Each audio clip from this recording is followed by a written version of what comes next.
Pertanyaan yang dari Ikhwan tadi apa, Bang?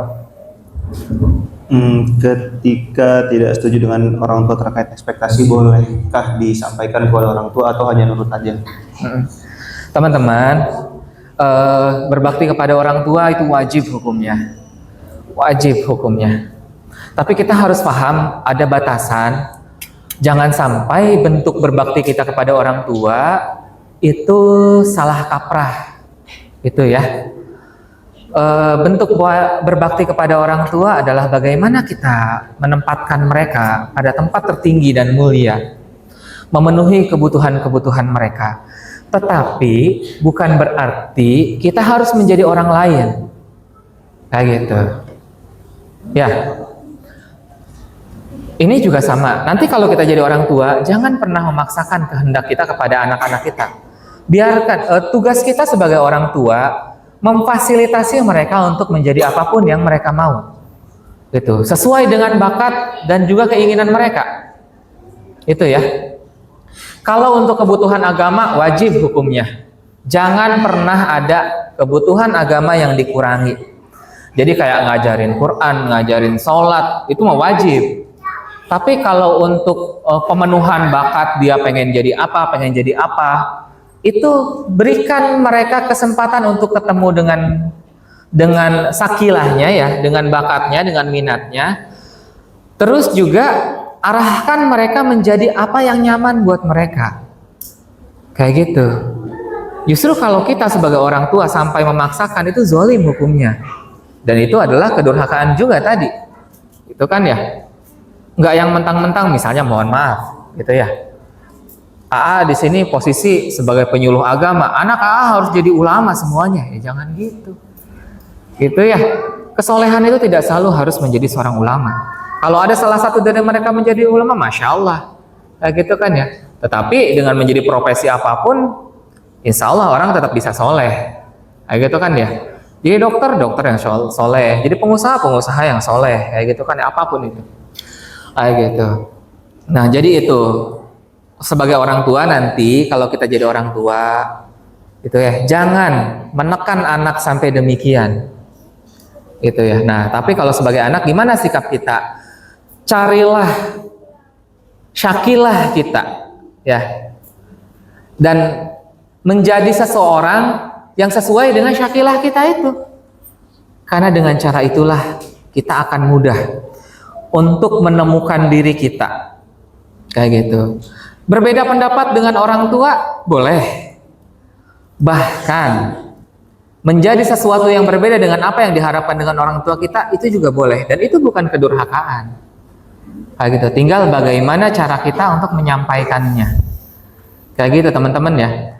Terus perlukah kita menyampaikan atau sampai speak up? Selama ucapannya masih baik silahkan. Tetapi kalau pada akhirnya membuat konflik, jangan. Gitu kan ya. Maka tunjukkan saja nilai kepantasan bahwa kita sanggup berada atau menunjukkan diri kita, terus minta doanya, gitu kan ya. Dan kita kalau memang sudah yakin betul dengan apa yang ingin kita lakukan, terus kita minta izin. Tapi kalau saya seperti itu nanti orang tua saya bakal marah-marah, tetap minta doa kepada mereka. Kayak gitu ya. Nanti kalau takut ucapan mereka itu menjadi sumpah, menjadi doa, teman-teman. Kalau yang seperti itu bukan kedurhakaan namanya, tidak perlu takut. Gitu kan ya. Kamu nggak nurut sama orang tua, durhaka kamu. Gitu ya. Bukan. Itu adalah dimensi yang berbeda. Durhaka itu ketika kita melakukan kezaliman kepada orang tua kita.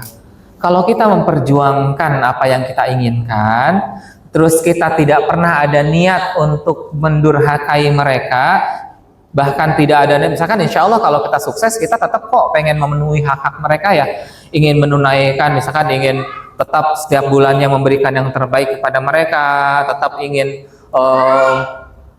kita punya cita-cita ingin menghajikan mereka, memberikan tempat tinggal yang layak kepada mereka. Itu adalah kesolehan, itu adalah birrul walidain kepada kita, gitu ya. Tetapi kalau untuk membuat kita menjadi orang lain, itu adalah perkara yang berbeda, teman-teman. Kayak gitu ya. Itu bukan kedurhakaan. Ya. Maka itu juga sesuatu yang memang perlu untuk kita perjuangkan. Tapi kita lihat juga, apakah orang tua kita adalah orang tua yang mereka bisa kita ajak diskusi atau tidak.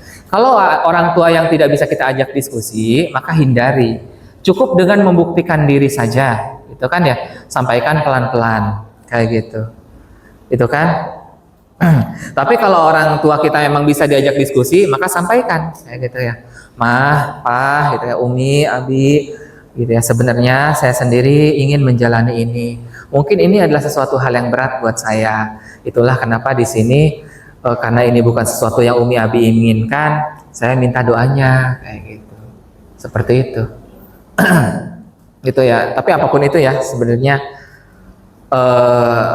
tetap kalau bisa mah ya kita upayakan. Terus amat tetap yakin orang tua kita selama mereka masih wujudnya manusia mah ya tidak akan punya hati sekeras batu. Apalagi sebenarnya mah orang tua sama anak mah itu sayang aja bawaannya. Kayak gitu. Itu ya. Jadi sekeras apapun sebenarnya mah masih sangat mungkin. Cuma kadang cara kita kalau ke orang tua mah jangan pernah sifatnya menasehati, itu jangan. Dakwah ke orang tua itu dakwah bilhal. Itu ya.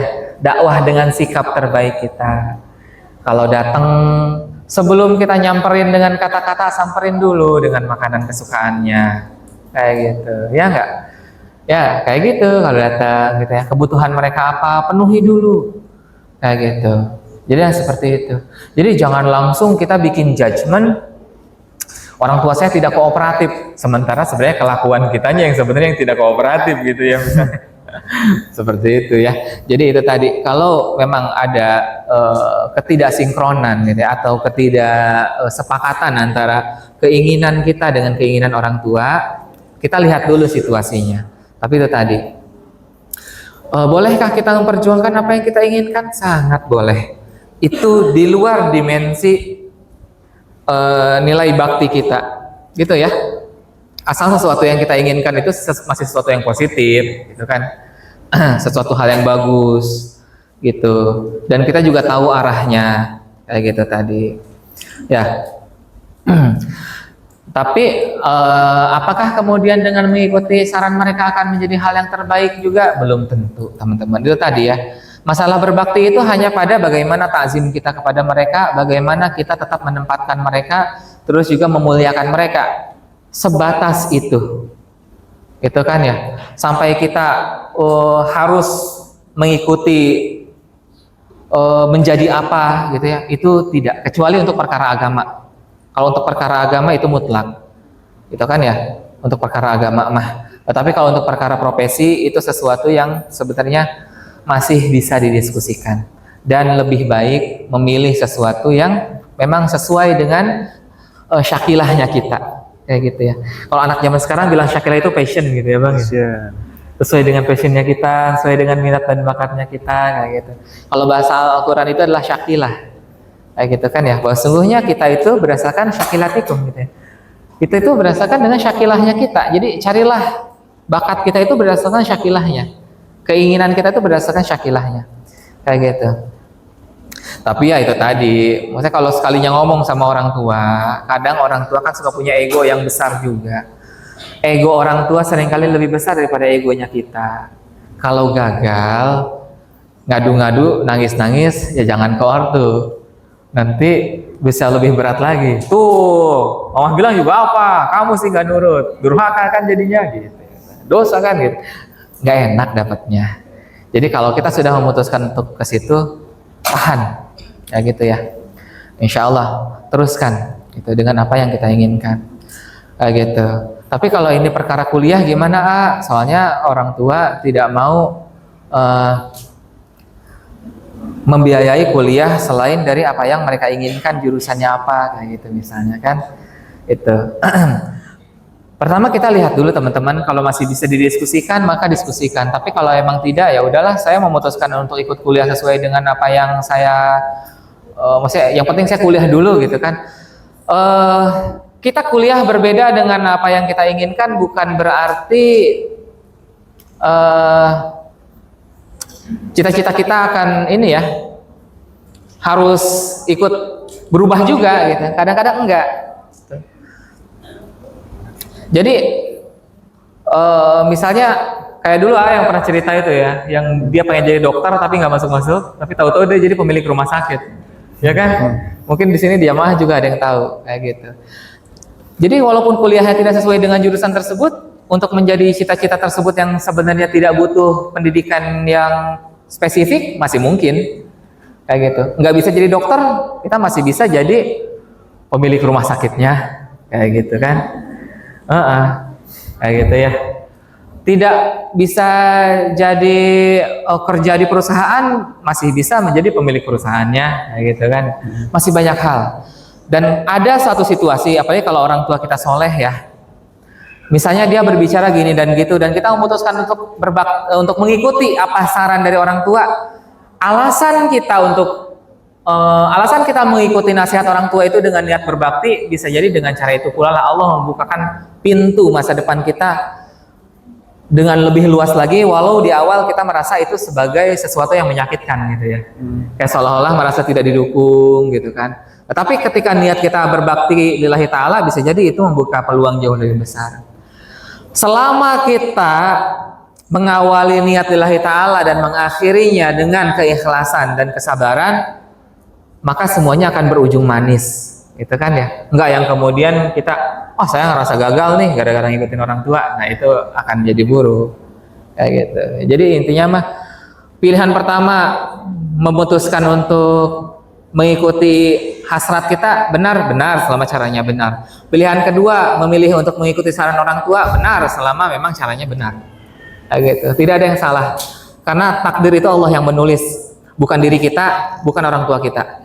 Jadi apapun itu, selama Allah yang menjadi pegangan kita, semuanya bagus. Kayak gitu Bang ya. Selama kitanya juga tidak merasa ngoyo banget gitu kan, menyalahkan semua hal gitu insyaallah. Wallahu a'lam bishawab.